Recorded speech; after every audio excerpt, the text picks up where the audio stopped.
venida de Jesús. Esto es muy importante porque para algunos consideran que Jesús o el Mesías va a venir por primera vez. No toman en cuenta que Él ya vino una vez y que viene por segunda vez. Apocalipsis capítulo 19, del versículo 11 al 16. Le doy lectura a este pasaje de Apocalipsis 19, del 11 al 16. Dice de la siguiente manera: Entonces vi el cielo abierto, y he aquí un caballo blanco, y el que lo montaba se llamaba Fiel y Verdadero, y con justicia juzga y pelea. Sus ojos eran como llama de fuego, y había en su cabeza muchas diademas, y tenía un nombre escrito que ninguno conocía sino él mismo. Estaba vestido de una ropa teñida en sangre, y su nombre es el Verbo de Dios. Y los ejércitos celestiales, vestidos de lino finísimo, blanco y limpio, le seguían en caballos blancos. De su boca sale una espada aguda para herir con ella a las naciones, y él la regirá con vara de hierro. Y él pisa el lagar del vino del furor y de la ira del Dios Todopoderoso. Y en su vestidura y en su muslo tiene escrito este nombre: Rey de Reyes y Señor de Señores. Rey de Reyes y Señor de Señores. Ese es el Rey que viene, el que es Rey de Reyes y Señor de Señores. Vamos pues a ver diferencias importantes entre la primera venida y la segunda venida del Rey de Reyes y Señor de Señores. Voy a pedir que estén atentos, buscando también en sus Biblias, ahí en la Escritura, los pasajes que voy a ir indicando. La primera venida, esto que leímos en Apocalipsis 19, es cómo será su segunda venida, que está a futuro. Muy pronto, creemos que muy pronto. El día y la hora nadie sabe, pero de que va a venir es seguro. Y la primera venida la encontramos allá en Mateo capítulo 21. Por favor, busquemos en Mateo capítulo 21, del versículo 1 al 11. Le doy lectura también a la narración del Santo Evangelio según San Mateo, capítulo 21, del 1 al 11, en donde encontramos la narración de cómo fue su primer venida a Jerusalén, a Sión, a la ciudad del gran rey. Dice en Mateo 21, del 1 al 11: Cuando se acercaron a Jerusalén y vinieron a Betfagé, al monte de los olivos, Jesús envió 2 discípulos diciéndoles: Id a la aldea que está enfrente de vosotros, y luego hallaréis una asna atada y un pollino con ella. Desatadla y traédmelos. Y si alguien os dijere algo, decid: el Señor los necesita, y luego los enviará. Todo esto aconteció para que se cumpliese lo dicho por el profeta cuando dijo: Decid a la hija de Sión: he aquí tu rey viene a ti, manso y sentado sobre una asna, sobre un pollino, hijo de animal de carga. Y los discípulos fueron e hicieron como Jesús les mandó, y trajeron el asna y el pollino, y pusieron sobre ellos sus mantos, y él se sentó encima. Y la multitud, que era muy numerosa, tendía sus mantos en el camino, y otros cortaban ramas de los árboles y las tendían en el camino. Y la gente que iba delante y la que iba detrás aclamaba diciendo: Hosana al Hijo de David, bendito el que viene en el nombre del Señor, Hosana en las alturas. Cuando entró él en Jerusalén, toda la ciudad se conmovió diciendo: ¿quién es este? Y la gente decía: este es Jesús, el profeta de Nazaret de Galilea. Amén. Que el Señor añada bendición a su palabra. Amén. Que ya es bendita en sí misma y que Él quiere bendecirnos a través de ella Él quiere bendecir tu vida al darse a conocer quién es Él realmente. Porque la única manera de conocerle es a través de su palabra, a través de su autorrevelación. Y el Evangelio es precisamente las buenas noticias. Y la buena noticia es Jesús. Jesús mismo es el Evangelio. Jesús mismo es la palabra encarnada de Dios. Y bien, vamos a ver entonces cuál es esa diferencia entre la primera y la segunda venida. Por lo menos vamos a ver 5 diferencias importantes entre la primera y la segunda venida. La primera venida, Jesús vino en debilidad de carne, de pecado. Vamos a buscar Romanos capítulo 8, versículo 3. Romanos capítulo 8, versículo 3. Dice Romanos 8, 3. Porque lo que era imposible para la ley, por cuanto era débil por la carne, Dios, enviando a su Hijo en semejanza de carne de pecado, y a causa del pecado, condenó al pecado en la carne. Vamos a tratar de explicar un poquito este texto, porque parece que hay un juego de palabras ahí, pero no, realmente está aclarando, está enfatizando esto que la ley no podía justificar a nadie. ¿Por qué? Porque nadie puede cumplir la ley. Y Dios realmente no dio la ley para que los hombres se justifiquen a través del cumplimiento de ella, sino Dios dio la ley para, de esa manera, demostrarle al hombre que no puede ajustar su vida al 100% a la voluntad de Dios. ¿Qué hace la ley? Nos indica, nos señala nuestro pecado, nos señala nuestras imperfecciones. Y por lo tanto, como Pablo después escribe a los Gálatas, dice que la ley, su propósito es llevarnos a Cristo. Al darme cuenta que yo no puedo obedecer la ley al 100%, y que por lo mismo no puedo justificarme a través del cumplimiento de la ley, entonces tengo que buscar otra forma de ser justificado. Y la ley me lleva a Cristo, quien es el único que puede justificarte, el único que puede perdonarte. Por eso la ley es nuestro ayo que nos lleva a Cristo. Por eso aquí está diciendo, porque lo que era imposible para la ley, por cuanto era débil por la carne, o sea, la ley es buena, la ley es perfecta, pero el problema soy yo, que soy imperfecto, que soy pecador, que soy débil en la carne y no puedo ajustar mi vida a la ley que es perfecta, que es santa, que es justa. Y yo soy imperfecto, soy injusto, soy pecador. Entonces el problema no es la ley, el problema soy yo. Y por eso Dios, sabiendo esto, sabiendo que soy débil, sabiendo que soy carnal, que estoy vendido al pecado, como decía Pablo, por eso Él envió a su Hijo, nacido de mujer y nacido bajo la ley, en semejanza de carne de pecado. Debo aclarar esto. En Él no había pecado. En Cristo nunca hubo pecado.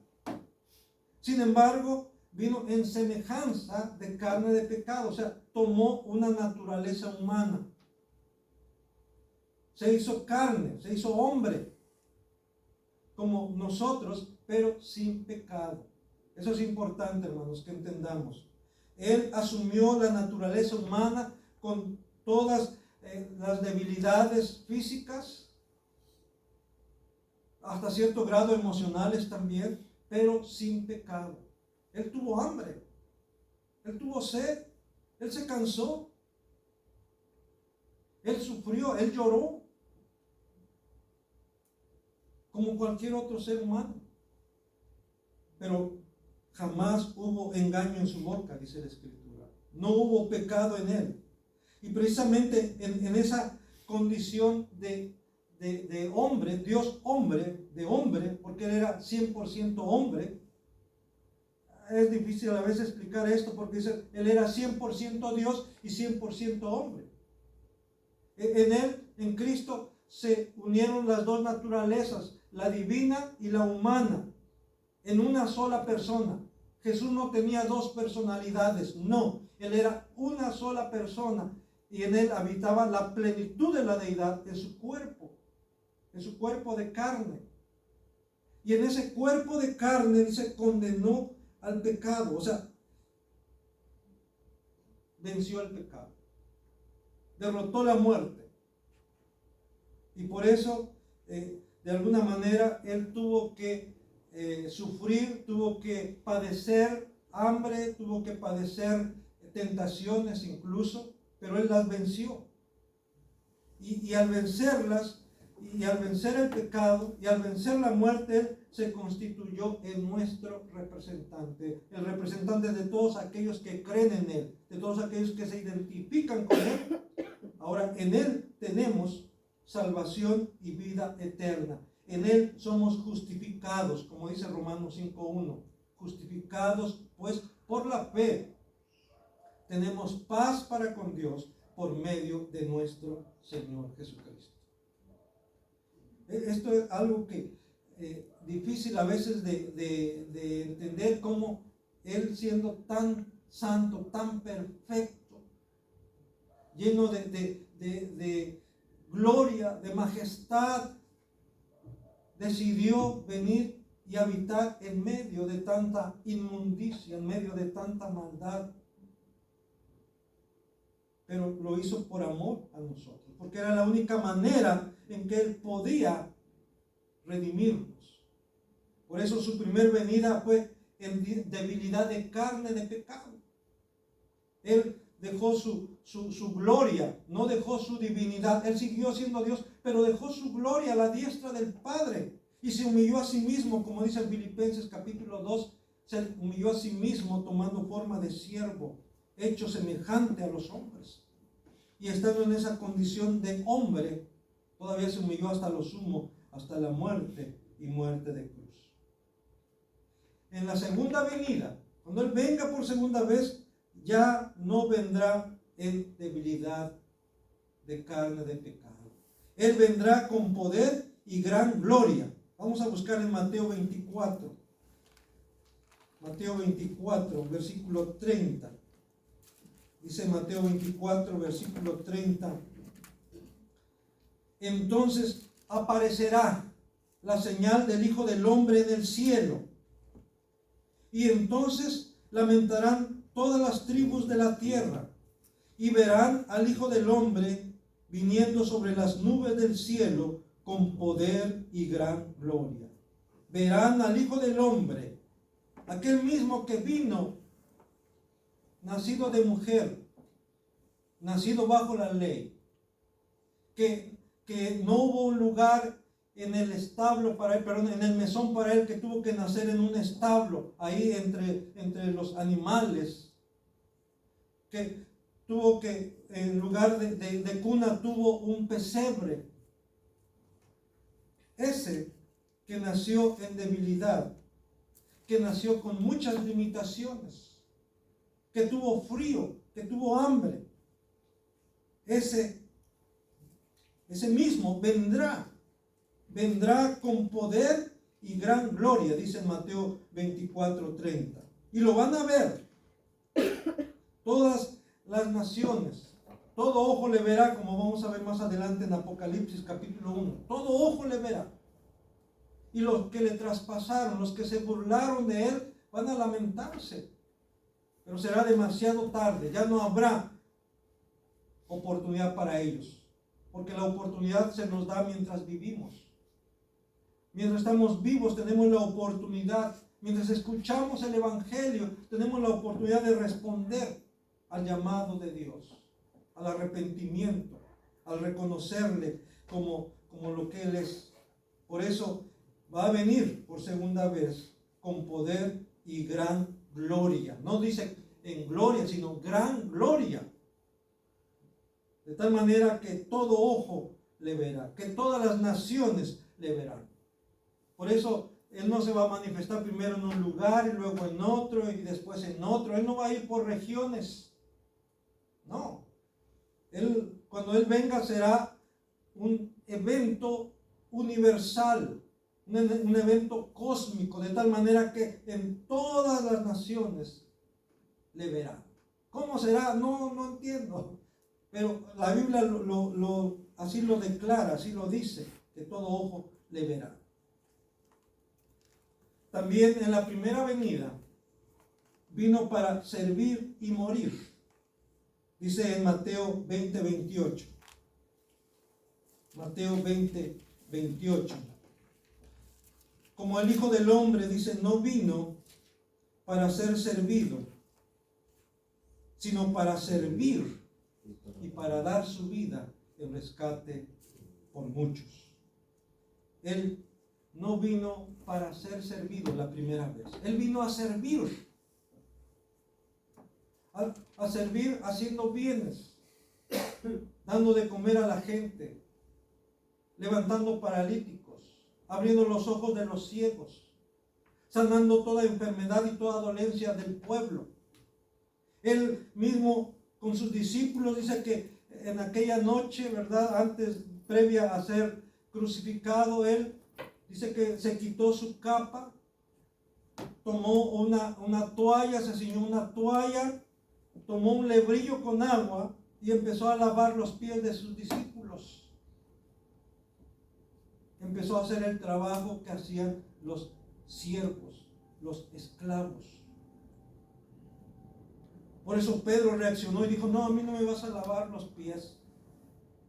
Pero Jesús le dijo, si no te lavo los pies no tienes parte conmigo.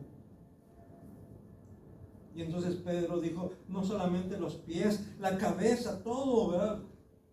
Jesús le dijo, ustedes ya están limpios por la palabra que os he hablado. Pero yo quiero que así como yo estoy haciendo con ustedes, ustedes lo hagan entre ustedes. Y sabemos por el contexto que Jesús quería darles esa lección.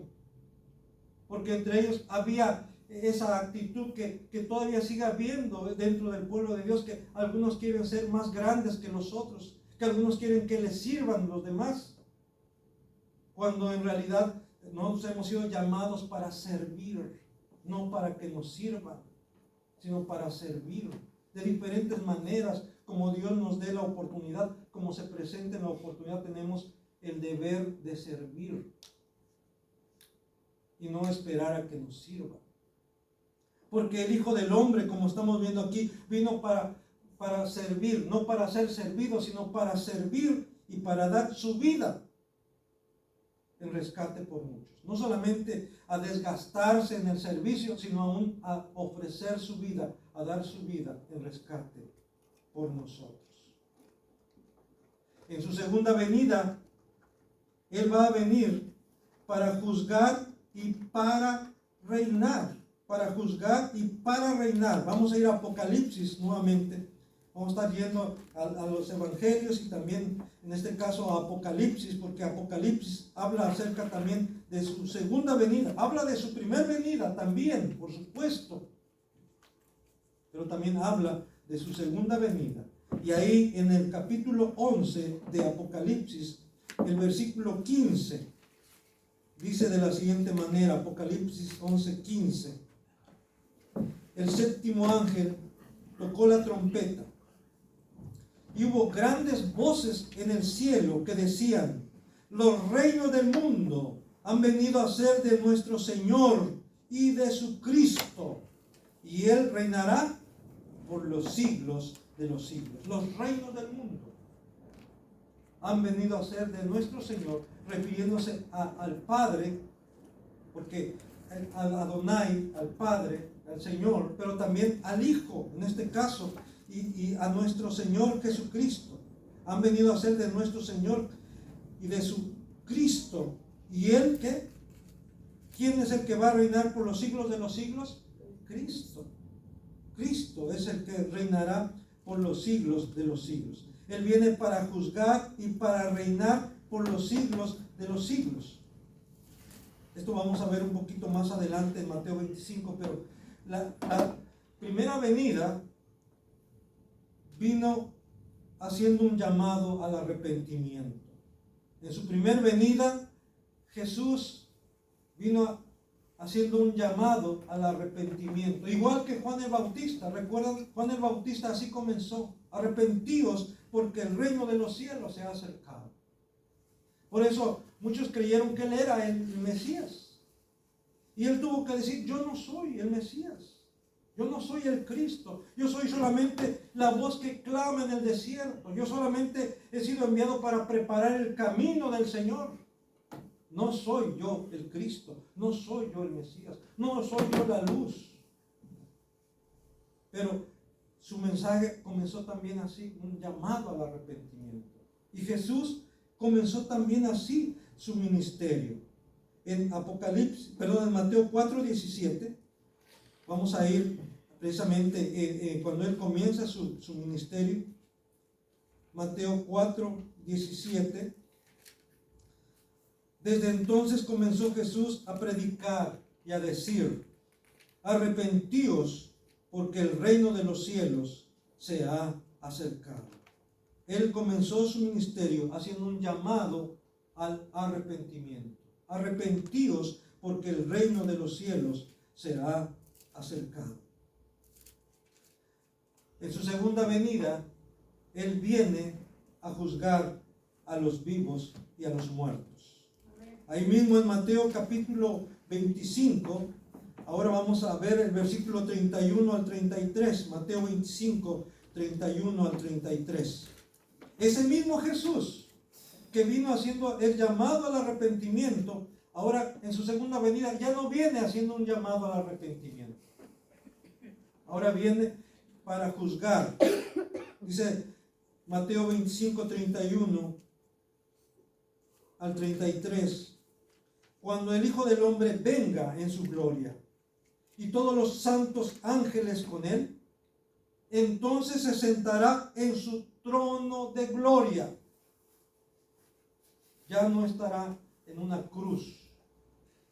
Ahora estará en un trono de gloria. Y serán reunidas delante de él todas las naciones, y apartará los unos de los otros, como aparta el pastor las ovejas de los cabritos. Y pondrá las ovejas a su derecha y los cabritos a su izquierda. Él se sentará en su trono de gloria para juzgar a todas las naciones. Y todas las naciones, todas las gentes que han vivido, que viven y vivirán hasta su segunda venida, estaremos delante de él. Y él apartará, dice, las ovejas de los cabritos.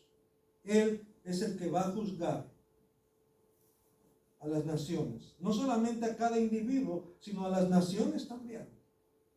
Por eso, ahora en su segunda venida, él viene como juez. La primera vez vino como redentor, como salvador, como el siervo. Ahora él viene como el rey. Ahora viene como el juez en su segunda venida. En su primera venida, él vino manso y humilde. Volviendo ahí a Mateo capítulo 21, versículo 5. Mateo 21, 5 dice, decid a la hija de Sión, he aquí tu rey viene a ti, manso y sentado sobre una asna, sobre un pollino, hijo de animal de carga. Manso. He aquí, dile a la hija de Sión, dile a Jerusalén, que aquí tu rey viene y viene a ti, manso y humilde. Pero en su segunda venida, hermanos, en su segunda venida él viene poderoso, él viene justiciero, él viene para derramar su ira sobre las naciones, sobre las gentes que no le reconocieron. Sí, a veces nos gusta que nos hablen, que nos digan que Dios es amor, que Jesucristo es amor. Y no nos gusta que nos hablen de Dios como que Dios es justo, que Dios es santo. No nos gusta escuchar de la ira de Dios, solamente del amor de Dios.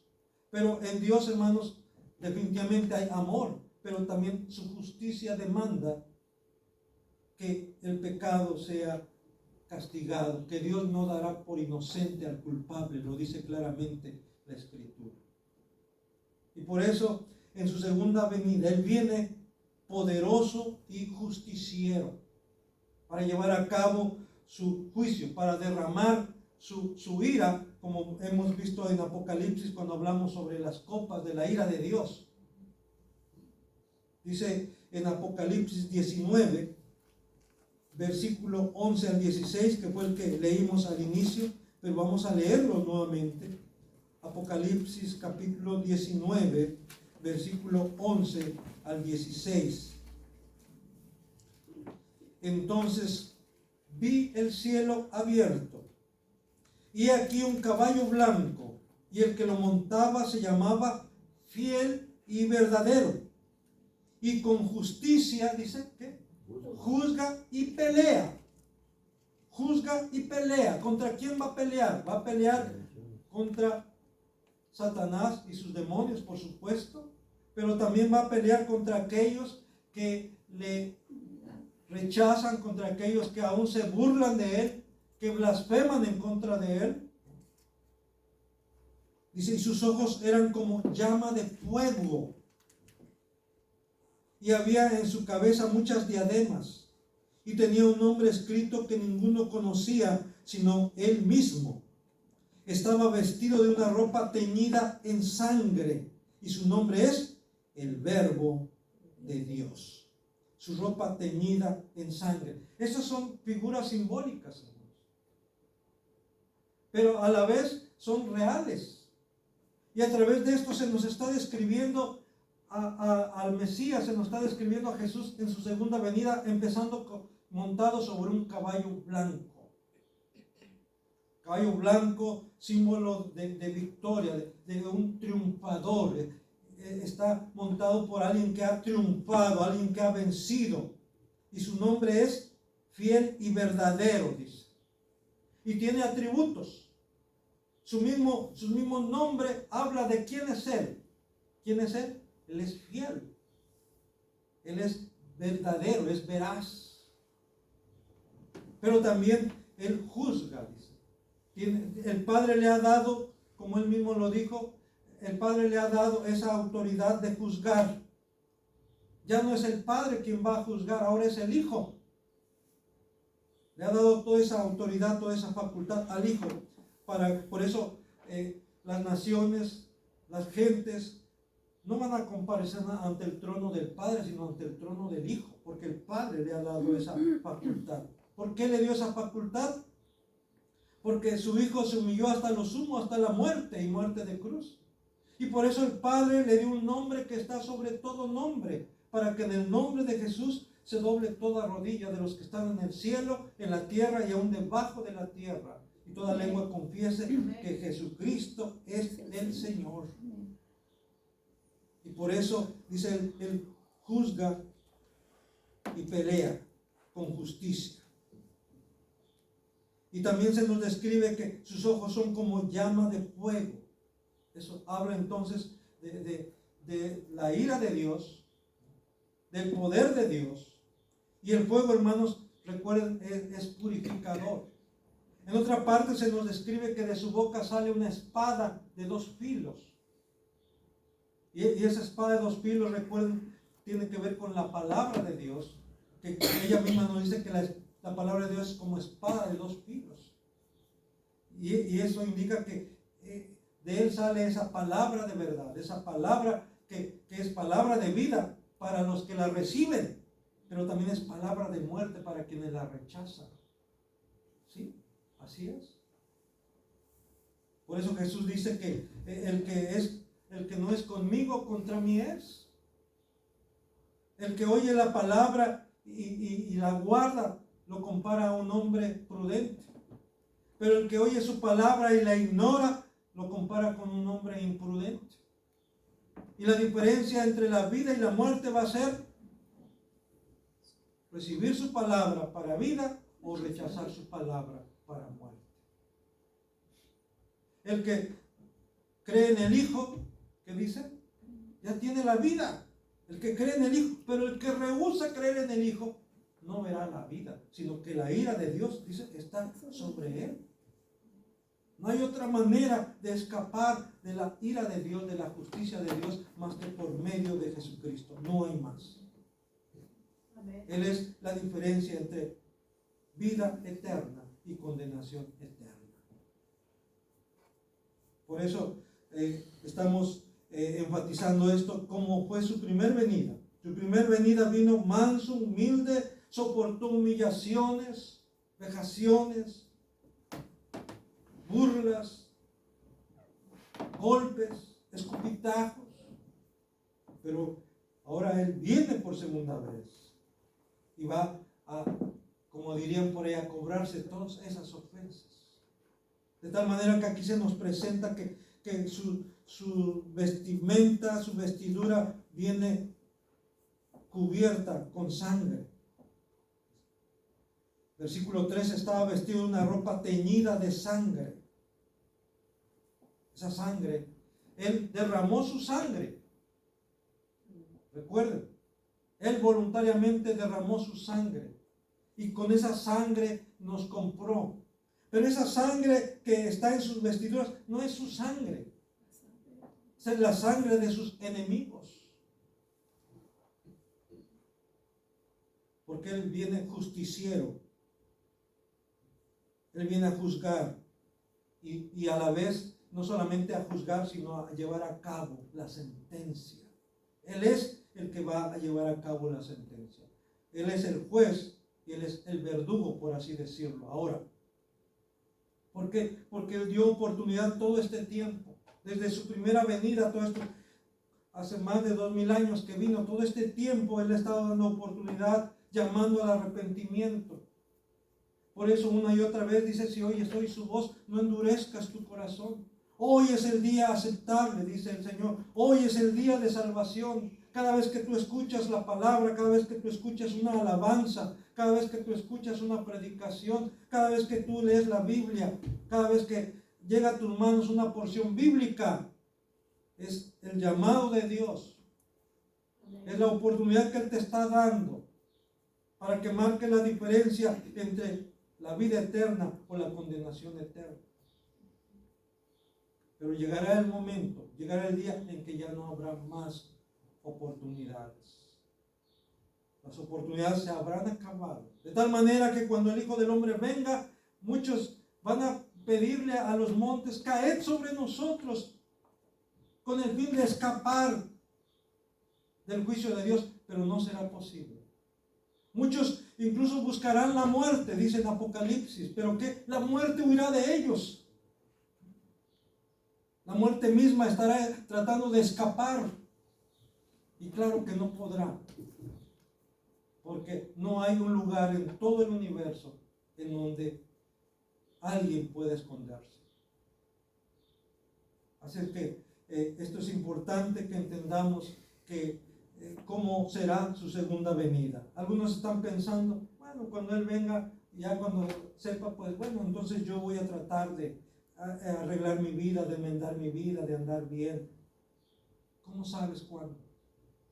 El día y la hora nadie sabe. Dirán, no, falta mucho. Apenas son principios de señales. O como la misma escritura dice, ya en tiempos de Pedro decían, no, siempre han dicho eso y el mundo sigue igual. Es nomás para espantar a la gente. Eso decían hace 2000 años. Y siguen diciéndolo ahora. Dicen, no. Pero ¿qué dice Pedro? El Señor no retarda su promesa como algunos la tienen por tardanza, sino que es paciente para con nosotros, dice Pedro,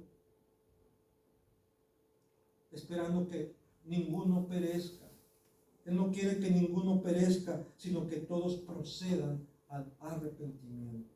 Así es que si no ha venido es porque Él quiere que muchos que no se han arrepentido se arrepientan.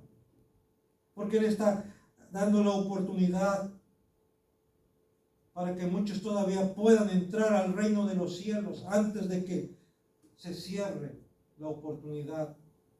Así como en los días de Noé, 120 años en que él estuvo construyendo el arca, 120 años anunciando el juicio de Dios sobre la tierra, 120 años proclamando que Dios iba a castigar la maldad de los hombres.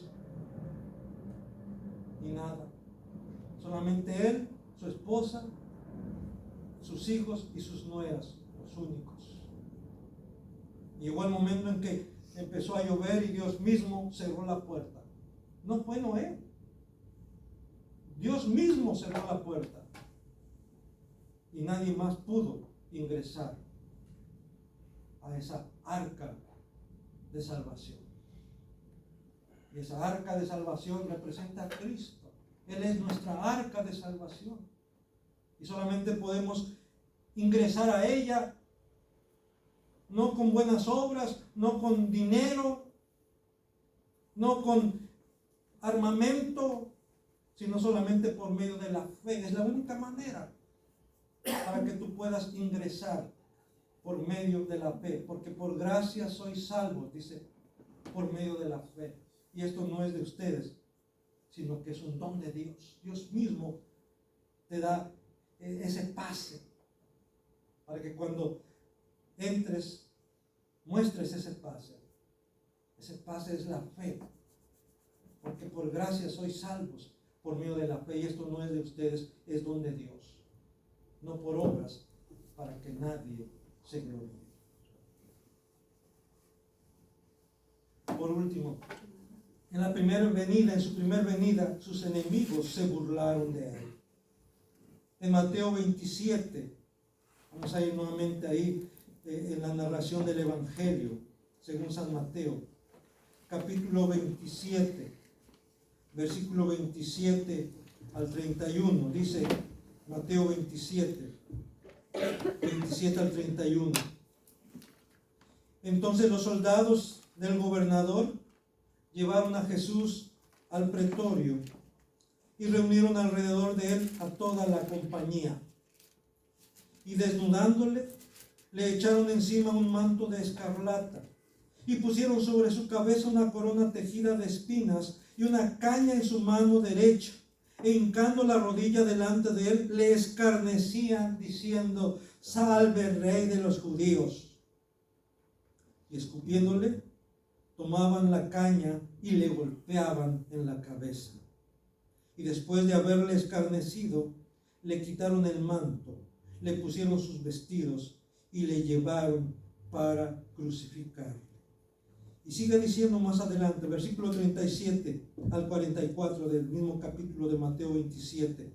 Dice, versículo 37 al 44. Y pusieron sobre su cabeza su causa escrita: Este es Jesús, el Rey de los judíos. Entonces crucificaron con él a dos ladrones, uno a la derecha y otro a la izquierda. Y los que pasaban le injuriaban meneando la cabeza y diciendo: Tú que derribas el templo y en 3 días lo reedificas, sálvate a ti mismo. Si eres el Hijo de Dios, desciende de la cruz. De esta manera también los principales sacerdotes, escarneciéndole con los escribas y los fariseos y los ancianos, decían: ¿A otro salvó? Sálvese a sí mismo. Si a sí mismo no se puede salvar, si es el Rey de Israel, descienda ahora de la cruz y creeremos en él.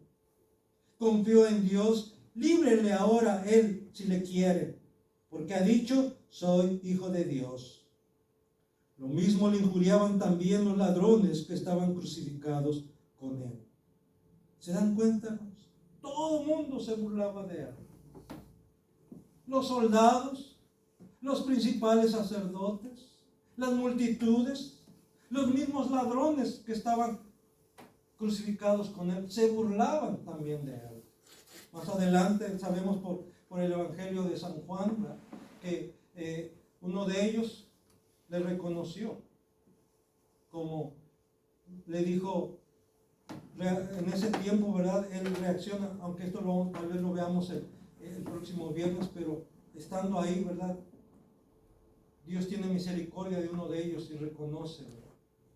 Y aún llega un momento en que le dice al otro, tú y yo estamos aquí porque esto merece, es lo que merecemos. Pero él, refiriéndose a Jesús, ningún mal ha hecho. Parece que en ese lapso de tiempo hay ese reconocimiento de Jesús por parte de uno de los ladrones. Y ese mismo, ¿verdad?, se dirige a Jesús diciéndole: acuérdate de mí cuando vengas en tu reino. Pero aquí en Mateo se nos dice que todos se burlaban de él. Los soldados, los principales sacerdotes, el pueblo, los ladrones crucificados con él. Así que en su primera venida, se burlaron de él, fue menospreciado, fue humillado. Pero en su segunda venida no tendrá nada que ver con esto. En su segunda venida él vendrá para juzgar a todos aquellos que se burlaron de él. Y aquellos que se burlaron de él en su primera venida lo van a reconocer cuando venga en su segunda venida. Vamos a Apocalipsis, capítulo 1, versículos 7 y 8.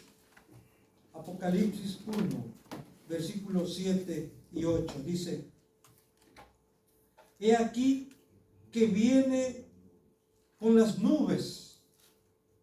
Recuerden, entre paréntesis, recuerden que cuando él ascendió a los cielos, dice que una nube le ocultó de la vista de sus discípulos que estaban reunidos en aquel día.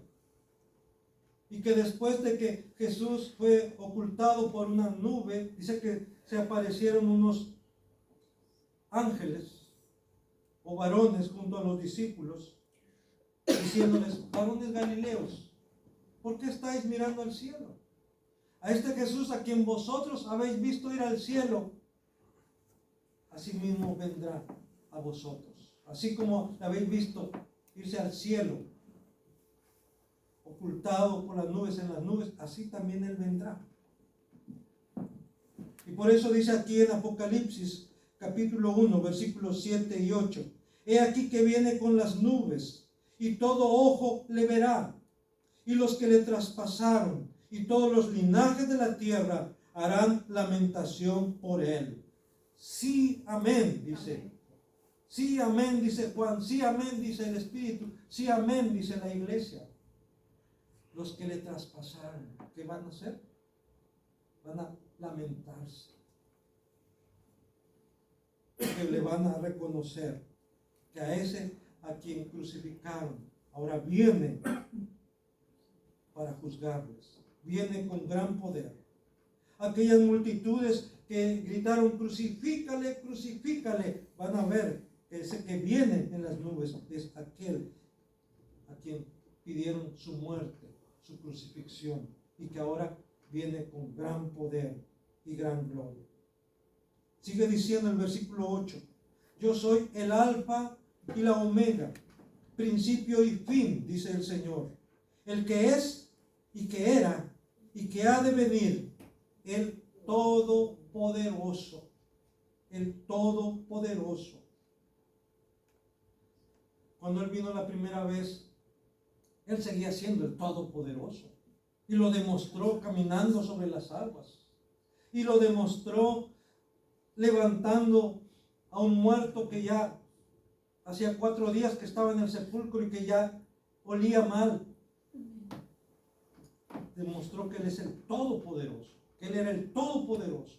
Pero hermanos, todo ese poder él no lo hizo para beneficio de sí mismo, lo hizo para beneficio de los demás. Pero ahora viene por segunda vez y él va a manifestar su gran poderío sobre las naciones, sobre sus enemigos. Como alguien ha dicho, la primera vez él vino como el cordero y ahora viene por segunda vez como el león de la tribu de Judá. La primera vez vino como el cordero sufriente que describe Isaías, pero ahora viene como el león de la tribu de Judá. En él se conjugan, él es el cordero y el león, como hay un canto que habla de esto precisamente, cordero y león.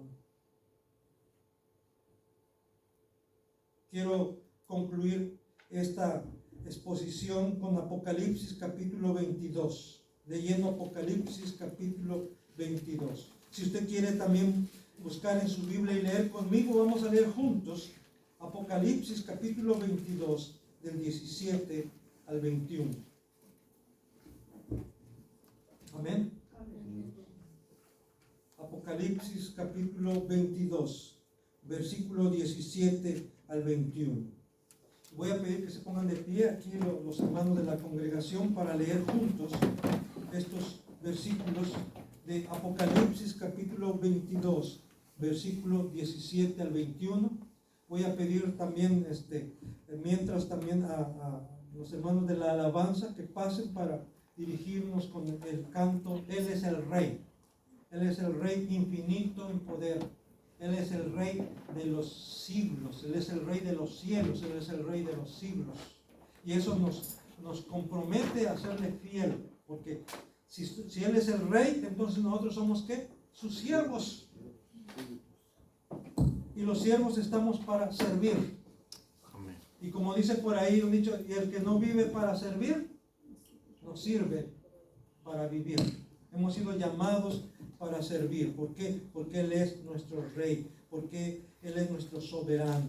Apocalipsis capítulo 22 del 17 al 21 dice de la siguiente manera, unidos: y el Espíritu y la esposa dicen, ven. Y el que oye diga, ven. Y el que tiene sed, venga. Y el que quiera, tome del agua de la vida gratuitamente. Yo testifico a todo aquel que oye las palabras de la profecía de este libro. Si alguno añadiera a estas cosas, Dios traerá sobre él las plagas que están escritas en este libro. Y si alguno quitare de las palabras del libro de esta profecía, Dios quitará su parte del libro de la vida y de la santa ciudad y de las cosas que están escritas en este libro. El que da testimonio de estas cosas dice, ciertamente vengo en breve. Amén. Sí, ven, Señor Jesús.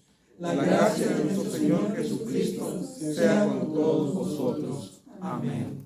Y amén. Vamos a entonar este canto para honra y gloria de nuestro Rey.